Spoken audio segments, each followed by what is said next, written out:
Yeah, it's working. We're there. We're live. Yeah. Gary. Hi there. It's Colin Hasty and Gary, back with another episode of Dirty Sweat to give you some insights and background into what's happening with Dakar. So a couple of things. Bonjour, mon ami français. Konnichiwa, Toyota. We need to, some of you, my French friends were a little bit upset with me, but the line seems to have woken up. The other question I got was, we had a very interesting camera angle yesterday, and the question was, what are the ladies doing? There they are, they're having an ice cold beverage. They're being polite, even though the camera angle didn't show it yesterday. So, what happened yesterday? We had a short stage, couple of issues. Let's just, Gary, I just want to talk about some of the guys who had some really there's a couple of bikers had some bad luck. Give us some idea. Jürgen, got to go to my notes. Jürgen Drossinger, Yeah. part of one of the South African riders' teammates, he actually drove into the back of a stationary car on the liaison stage. Oh, okay. So he didn't even get to start the thing. And then Joachim Rodriguez had the most spectacular jump, about 200 meters from the start, went over the edge of the dune. I think it was a little bit of excitement, a little bit of nerves. It was his first one. And instead of landing on the downside of the dune, he landed on the upside of the dune, and he bounced. And he fell over, he was unconscious. But he seems to be okay now.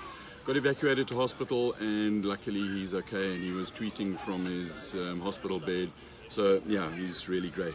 And then of course today we had Menzies in the Mini. He scribbled that car. It's a mini buggy. It is properly scribbled, broken all over the countryside. And I think it kind of shows some of the issues that you've got driving in the desert. You know, I wanted to ask you that, because in this heat and that light, surely you can see everything. Yeah, but you can't. What do you mean you can't see everything? So the desert, there's just one color, and you haven't got really a field, a depth of reference Or perception of what. and you don't see where the crest of the dune is, Yeah. and you don't see where the bottom is. So it's incredibly difficult.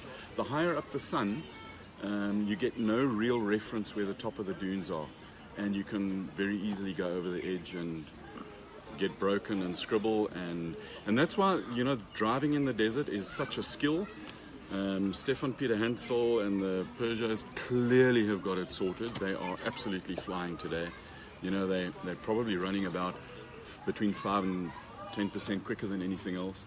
So their plan yesterday of hang back, see what happens, maybe let everybody get a little bit False pretenses. yeah, Sandbagging, as some are calling it. well, yeah, you know, but they certainly have just wound it up today, and we've got the timing going here, but you know, it changes so much. Yeah. And there's minutes between each waypoint is probably about 40 minutes behind it, and there's 2-3 minutes that guys are taking back and adding to it, and then cars disappear, and sometimes it's the transponder that isn't being caught. Sometimes, I mean, there's a bucket load of traffic on here All right, as well. sorry to interrupt you, but you're talking about that, and I think this is actually quite critical. We were discussing just before we went in, and you were talking about a beacon. Yeah. Okay. Explain to us how this beacon works in relation to your waypoint, and what happens if you miss it. Okay, so you've got to, the whole thing works on pretty interesting navigation where Yeah. you're supposed to go from one place, one town, one bivouac to another bivouac. So today they're going back to the start, so it's a bit of a loop. But in that loop, Yeah. in order to define the The race route. track, Okay. they have a number of beacons. So they're electronic beacons, Okay. and you get hidden beacons, and you get and hidden beacons can be a beacon that you don't know is supposed to be on the route, Okay. but you've got to go past it within a certain distance, normally sort of 500 meters to a kilometer. Okay. And then you get designated beacons where you have to go to that beacon.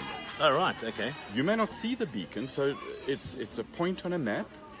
But when you get close to the beacon, the navigation, the GPS inside the car wakes up, and it says to you, okay, now you can. It gives you an arrow and it gives you a heading to go to the beacon. Okay. Then when you get to the beacon and within the regulated distance of it, 300 odd meters sometimes, it then wakes up the next section of the GPS, and it says, right, now you can go take this heading and go off to the next So, one. in theory, if you miss a beacon, 2-hour penalty. Boom. not only 2-hour penalty, you've got to drive around and find it so you can find it. open up your route book for the next play. Does that work? The bikes, cars, trucks, everybody everything. the same You thing? have to meet each of the beacons. So in the timing, when you look at the timing, you'll see a penalty, and those penalties are mostly missed beacon penalties. And you'll see that some cars, getting lost it's not due to, turn left at this avenue and right into 5th Street and then go for, pretty much like we've got our GPS around town. It's take this heading and it gives you a directional heading for so many meters. And if you don't actually know exactly where the starting point is, and so this is the skill of the co-driver. Okay. Absolute awesome skill. And sometimes things can happen where you go down a valley or a series of dunes and you can't really get out and over, and you now got to sort of make some calculations of where you are To get you back onto the so-called electronic route, beacon route. Yeah. Okay. So it's absolutely vital. We always talk about the driver and Janil, but it should be Janil and Dirk van Zetsvits. And you talk about the NASA and Matthew Baum, Frenchman. And those two have been together for a long time, and they've done some really good work. And Matthew is super conscientious, super fit, because sometimes navigators got to get out and dig the car out and do the dog work while the driver's got them in, get them out of trouble. But then the co-driving it's absolutely vital. It's as important as the driving. Now, coming back to that, so we're going to get to the end of the stage. The cars are already way into this. They've gone more than 3/4 of the way through the stage. The bikes have just started. And then we've got the trucks starting again at 10 o'clock this evening. Yeah. Fortunately for everybody, they're going back to the same... our time, eh? Yeah, 10 o'clock, our time, sorry. Fortunately, they all go back to the same bivouac tonight. But tomorrow, different story. The world changes for everybody. Yeah. And this is where I wanted to ask you what the difference was in the so-called support trucks. I've seen T1s, I've seen T5s, and all. I'm not sure what they're all called, but give me some idea what these different trucks do within a team, and which ones are going to leapfrog to the next bivouac, and how much time have they got? The T5 truck is the main support truck that it's not a race truck. Yeah. So it's not involved in the race. Each of the cars on the major teams will have a designated race truck. Okay. That is their fast support. So there'll be wishbones, gearboxes, sometimes clutches, radiators, emergency drive shafts, emergency spares in that vehicle, in the race car. So now these are guys who are actually going out and they're racing in the truck race. Oh, okay. So they're proper race cars. Trucks. Which are giant race cars. They're absolutely awesome to look at. So those are the race trucks. But the T5s are the support vehicles that have got the boxes of every single spare and part, a nut and bolt that you might imagine that you need. Yeah. And they will... So today the pits is all set up in the bivouac, and it's a pretty cool day for the crew because they don't move. They sit and they wait, which is the horriblest thing about Dakar. Yeah. And if I know one of the most valuable things that you can have on Dakar is sleep, so a lot of them will be finding shade and trying to sleep. Okay. And because as the race goes on, you get the sleep deprivation catches up on you, and you start getting ratty, you make mistakes, and it's not a good thing. I would imagine as at the moment they're all running around about sea level.